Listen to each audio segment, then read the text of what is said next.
Hello and welcome to the Before You Bet Group 1 racing preview for Saturday, October 3rd, where we have 4 Group 1s across Melbourne and Sydney. The Flight Stakes, the Epsom Handicap, the Metropolitan and the Group 1 Turnbull Stakes at Flemington. I'm your host Tim Geers, joined by Trent Crebbin. We're brought to you by PlayUp and we're going to go in depth into all 4 Group 1s this weekend. Trent, looking forward to another huge weekend. Yeah, it should be good. 3 Group 1s in Sydney is never easy, but I think a couple of them, for me anyway, stand out as fairly simple races on paper. And then the Turnbull in Flemington's very interesting as well. Which of the 4 piques your interest the most? I'd probably say the Turnbull. That's probably just because I've gone more in depth to it, I'd say. I think that's probably the most interesting one with a couple of horses to line up heading towards the Cox Plate or Melbourne Cup. So I'd go the Turnbull. Day Shape is a fascinating race. Of course, we've got the likes of Very Elegant up towards the top of the market coming off a last start defeat. We will start over at Flemington with the Turnbull Stakes. This is race number 7 on the card, Group 1, 2,000 metres. And a very interesting race in terms of these horses going forward into some of the bigger races in the spring as well. We might as well start with Very Elegant, who is the favourite at the top of the market. Obviously, a lot said about her last start defeat in Sydney. That was in the Group 1 George Plains Stakes over 1,600 metres, and that was on a good track. She's probably going to get a good track here at Flemington, you'd think, and probably a pretty firm good track at that. How do you assess her chances? Is it as plain and simple as saying that she's a wet tracker, or were there excuses for her last start? I don't think it's as plain as simple as that. It's obviously she's better on a wet track. There's no questioning that. But I think her form on good tracks, since she's been with Waller especially, has been okay. She did run second to Tiako Shark in a Chipping Norton on a good surface over 1,600 metres. So I think that, that's clearly good enough to win most Group 1s in Australia. I think her Melbourne form is a little bit inconclusive as well. Most of it was when she was a 3-year-old, when she did a lot wrong, when she was with Weir. So I think you could probably just put a line through a lot of that.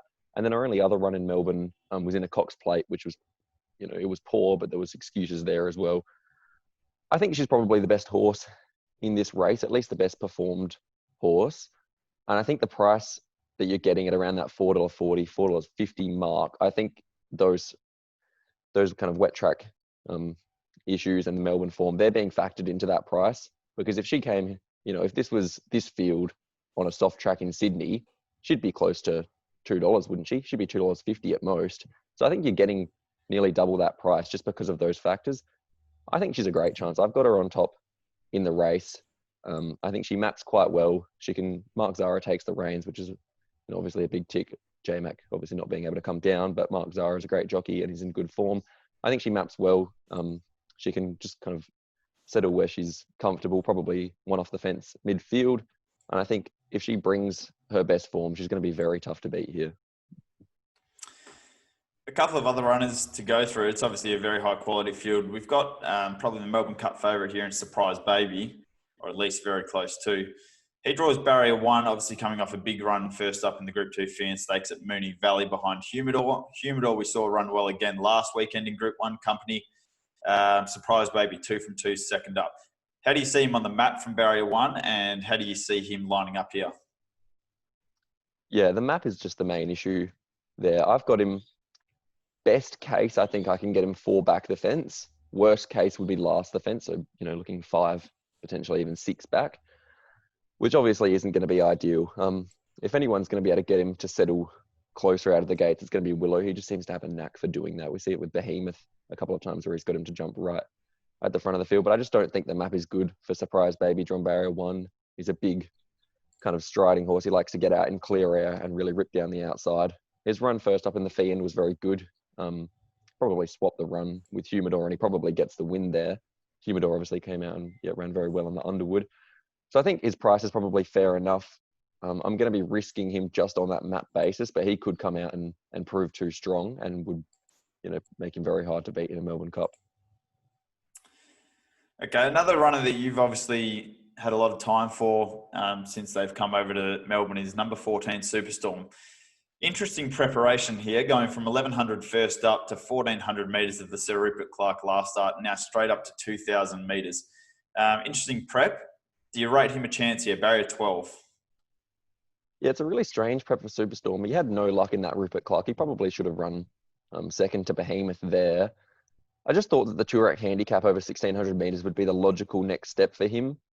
I think 2,000 metres in time will probably be his best trip, and I can see why they're getting him up to it now, because I think, 2,000 metres in the future, maybe next year, looking at a Cox Plate potentially, will be his best trip. But I just don't like the setup here. He ran it over 1,100 metres first up, wasn't really tested at 1,400 metres second up, so it was a very quiet run, and then stepped straight up to 2,000 metres in a Group 1 against some very quality horses. And whilst he is one of those, his All-Star Mile run against Regal Power proves that he probably is good enough. I think he's probably take-onable here. He's going to get a long way back as well. So I think at around $7.50, I could be against Superstorm here.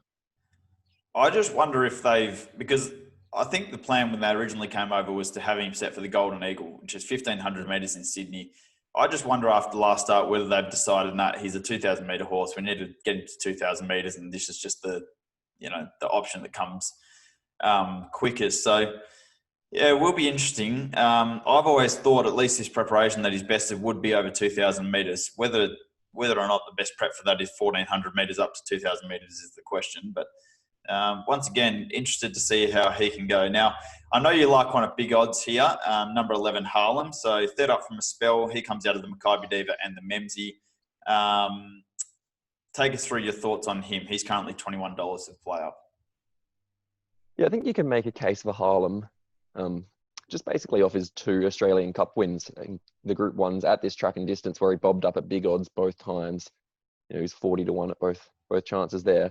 But I think this has been his grand final from day one. They've come out and said that the Turnbull third up is when he's going to be peaking, whereas this is probably just a bit of a lead-up race for a few other horses, like looking towards a Cox Plate or a Caulfield or Melbourne Cup. So he's going to be set to peak here. He gets the set weights and penalties of the Turnbull Stakes is interesting as well. So compared to weight for age, he actually gets in quite well, only carrying 54.5. He would effectively getting a 3 kilo turnaround on Very Elegant that he would be at weight for age. I just think he was really good first up in the Memsie over 1,400 metres, obviously a distance short of his best. And then in the Maccabi Diva, he just kind of had to lead by default. And I don't think that's really his go, leading at a slow tempo.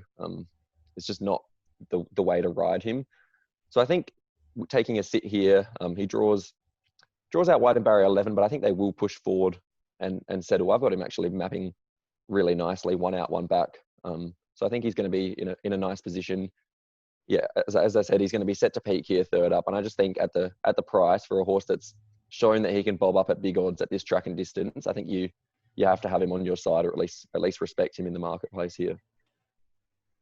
Fair enough. And I'll get your thoughts on one more runner or any others that you feel necessary to mention. But number 6, Master of Wine. Obviously a lot made about him coming into this preparation. He was very disappointing first up in the Wink Stakes.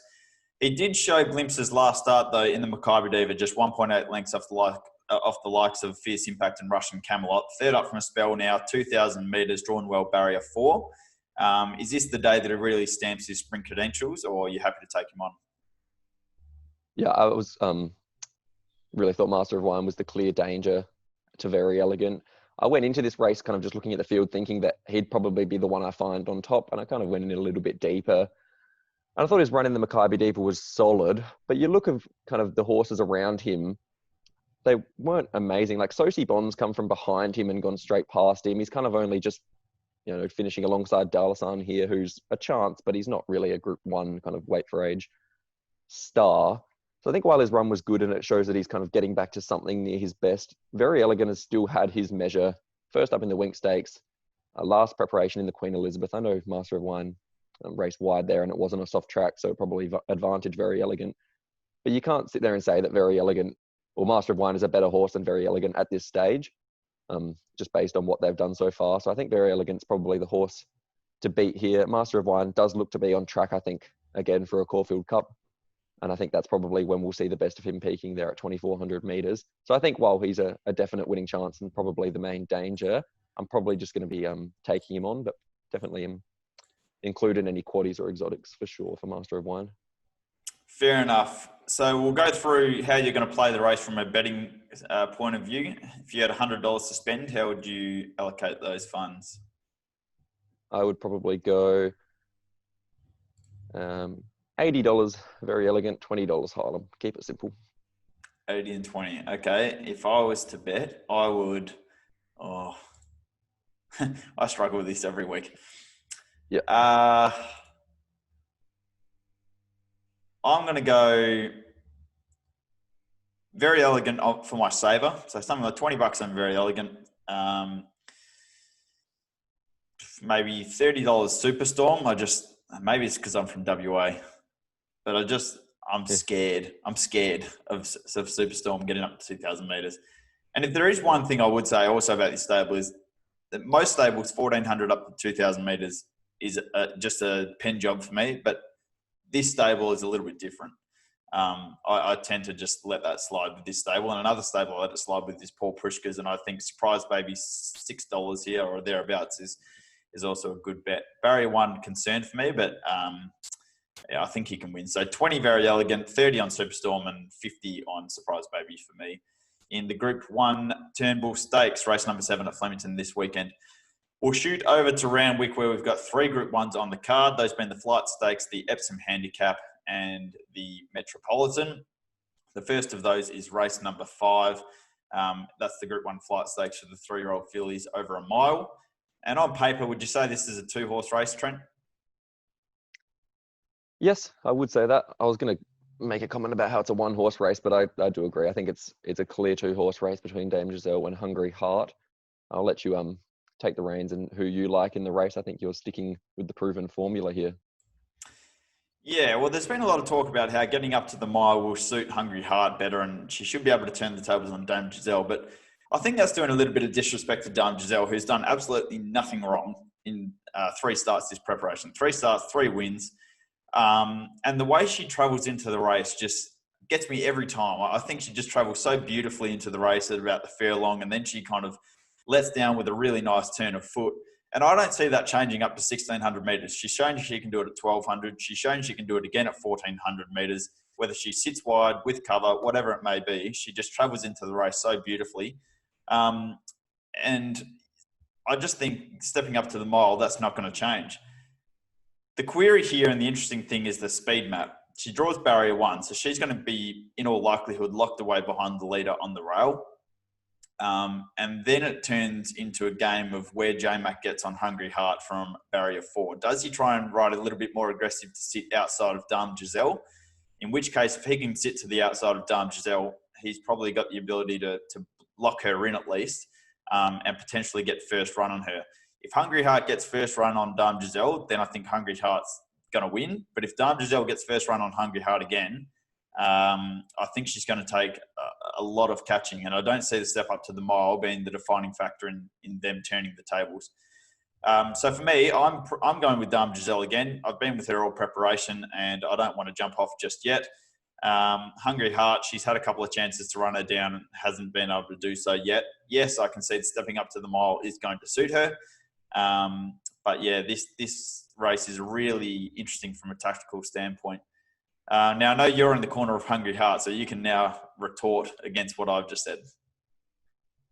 Yeah, you make a good point. I think the mile thing is being a bit overplayed in terms of Dame Giselle. I don't think there's anything to suggest that she won't run it out. She didn't even settle particularly well at 1,400 meters. I think if she settles a little bit better, she's gonna be fine at 1,600 meters. I just think the advantage for Hungry Heart stepping up to 1,600 meters is a lot greater than it is for Dame Giselle. I think you could make a case that Hungry Heart potentially should have won last start. She just got put in a little bit of a pocket last start, and I think that if she's a horse that doesn't have that really electrifying turn of foot that Dame Giselle has. She kind of just is more.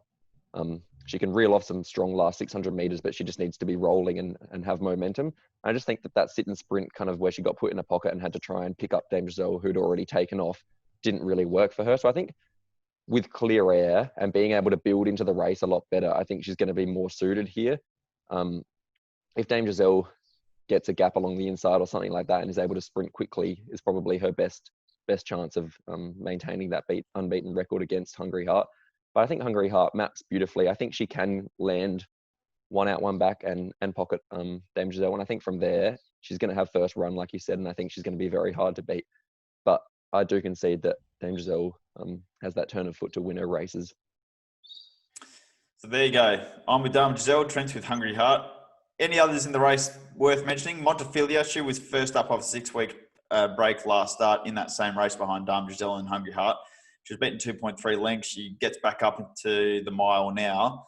Can she turn the tables, or potentially something like Joviality, who is a filly that I'm in love with because I've backed her the last 3 starts and she's won all 3.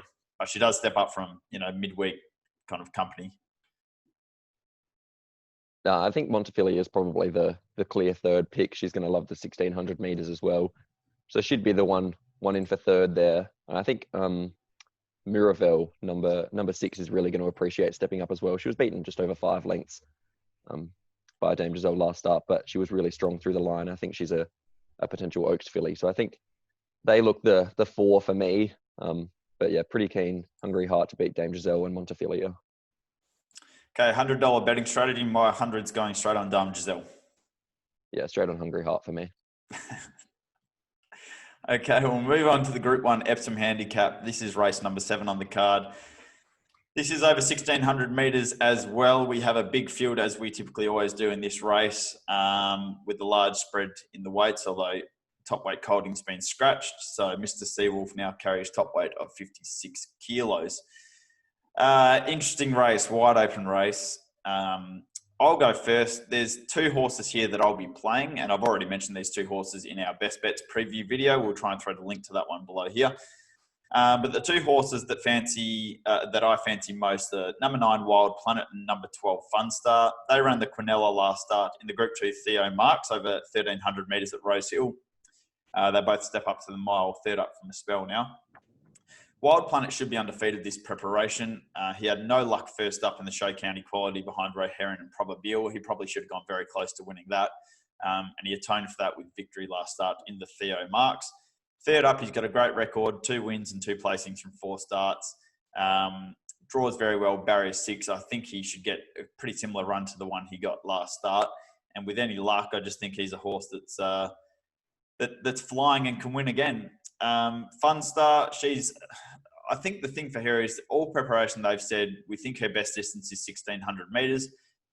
Third up today, 1,600. This is obviously the race they've set her for. She ran really well last start in that Theo Mark. She was caught 3 wide the trip and, was only run down very late in the piece. So I think third up to the mile now. She does draw wide in barrier 19, but I think if you look through this race's history, you'll find that wide barriers aren't necessarily that much of a concern. Down to 52.5 kilos, Group 1 Glen Boss jumps on. Basically, the only time to back Bossy is in a Group 1 over the Randwick mile on a lightly weighted horse like this. So I think he's a suitable jockey booking, and I think with any luck, she's going to be a very good chance here at around $10. So those are the 2 for me that I'm most interested in. How about you? Yeah, I found this race really tough, as these handicap miles always are. I kind of thought that number 20, just making the field, Vanna Girl, was potentially a big chance at around $18 or so. She ran first up in the tramway behind Dreamforce. She settled basically last and took a while to pick up with 55 kilos. Probably not well in at the weights there, but I thought she ran on fairly well late, was only beaten about 2 lengths. I think she's better suited stepping up to the 1,600 metres here. Drops down to 50 kilos. She built up a very good record, albeit in some Queensland races that probably are a length below what this race is. But I think she is going to be really suited stepping up to 1,600 metres. And like you said, the wide draw, barrier 15, I don't think that's going to be an issue. She's going to be somewhere back in the field anyway, and just hoping that the tempo is really on. And I think she can finish quite strongly. So very tricky race. I can definitely see your case, Funstar, Wild Planet. My one query, Wild Planet, potentially would be the 1,600 metres if they do run them along. He's only had the 1 start at 1,600 metres. He did run second, but most of his form is at kind of 12 to 1,400 metres. I think he maps well enough that might negate that, but that could be a potential query if they do go hard. What about, I was going to get your thoughts on number 11, Probabile. who ran in that race. That Wild Planet was unlucky in first up. Then Atoned as your best bet of the day, winning fairly comfortably last start. What did you make of her chances? Yeah, I think, there's no doubting she's a chance here. I mean, Amir with her record, and no doubt third up at 1,600 metres is really what she's kind of looking for. She's only going to improve. I thought she was solid in getting the job done last start without being hugely impressive. I mean, she's only beaten Cuba, and she took her time to kind of really put that race to bed. So I thought she could have been more impressive last start. However, I do concede that was a sit and sprint race, which is not her. She always hits a flat spot around the 500 or the 400 before kind of going through her gears. Again, she's got a little bit of a tricky draw out in barrier 18. Look, I'm not saying she can't win at all. In fact, I'll probably have something on to cover myself at around $6 or $6.50 for her. But yeah, I just thought at the top end of the market, there were others at better odds that I would prefer to be with. Look, concede she's a winning chance, no doubt about that. The other interesting thing with Tommy Berry and Wild Planet is the fact that he jumps off Wild Planet to ride Rock, who of course was a really dominant winner of the Group 3 Cameron Handicap at Newcastle last start. I tipped him and backed him that day. He was something around $6. And he couldn't have been more impressive, travelled into the race like the winner a long way out, sprinted quickly and put them to bed by about 3.5 lengths. How that form kind of lines up here is the query. How did you kind of see his chances? Yeah, I thought he was obviously a good chance. I think he ran 5th in this race last year, off winning the Cameron Handicap as well. So he comes in kind of with the same kind of setup, this preparation. He is very good second up, which he was there. He's now 3 from 3. Third up, he's still a very good horse. I think, yeah, he's an obvious winning chance. Berry takes the ride, and he's probably the most informed jockey in Sydney at the moment. He's riding very well. Vanago was only a length, not even half a length off him in that first up run. Rock potentially not really a first up horse. I don't think there's a whole lot between so many of these, which is obviously why it's $5.50 the field. So I concede he's a big winning chance. It's just, I'm not sure that I could take $6 about almost anything in this race. I just think it's too open to be, unless you really, really like something and that's going to be your only kind of play in the race. I think I'll just be having a spec on something at bigger odds, but concede that he's a big winning chance. So I assume then you're not going to be having anything on Star of the Seas, who is the current favourite for this race at around $5. Natural Wheeler jumps on, replacing Sam Clipperton. Barrier 1 here. He's, of course, been a luckless in defeat in his past 2 starts in the Wink Stakes and the George Main Stakes. Yeah, he's flying, isn't he? Very elegant, just managed to hold him out in the Wink Stakes. She's obviously a very good mare. Again, last start just behind Colding. Went very close. Barrier 1's potentially a little bit tricky. I'd suggest that Nash probably wants to try and use him up and get him forward of midfield from that gate.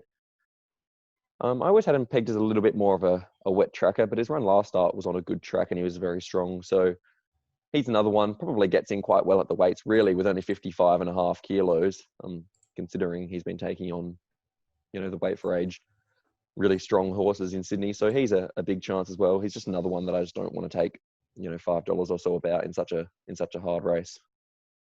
Okay, $100 betting strategies. Yeah, this is going to be a really tough one. I'll go. I think there's just so many winning chances. I will go $30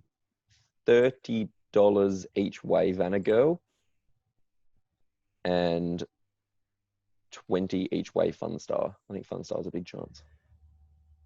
Yeah, okay.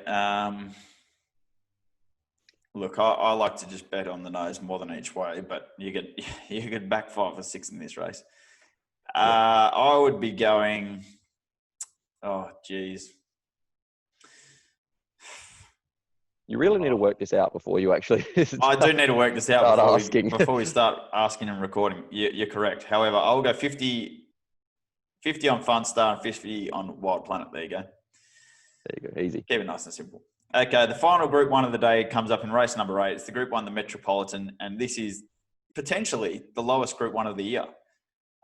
This looks like a Group 3 Newcastle race, which it practically is.